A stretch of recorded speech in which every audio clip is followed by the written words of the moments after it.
Banyarwandakazi, iki kiganiro kigitangira ku minota ya mbere ndagira ngo mutaginge meya w'akarere ka Muhanga ceceka nago. Yego. Ndashaka kumubomorera muri iki kiganiro. Ibitagenda neza tubivuge, nibigenda neza tubivuge. Mu byukuri yaba byashobokaga.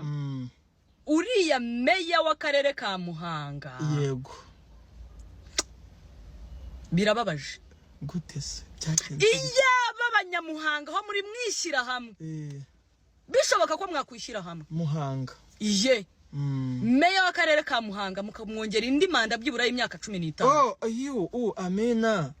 Umutima warugi. Uriya mubyeyi hari ibintu akoze bigaragara. Muhanga uracyagira ngo ni Muhanga. Muhanga yahiseho ugera Muhanga. Ibaze kubura mubyeyi ashobora byibura akarere ke nanzu ya make yiciriritse iri ku muhanda. Kareka. Muhanga yose yuzuye ama etage. Abo tundi turere butekereza ko batabikora. Aba bacuruzi banyu ni mwebwe mugomba kubegera mukabaganiriza bagahindura imyumvire. Sibyo?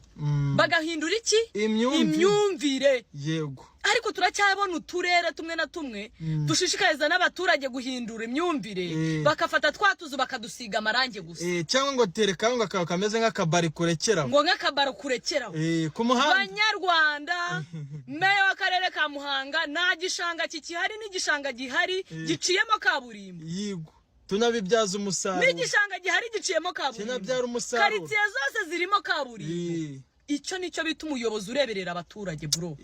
Ndabizi neza nayiburi yiyirwanya. Mureke mbivuge simuzi. Ndabizi neza nayiburi iki yiyirwanya. Ariko yarakoze.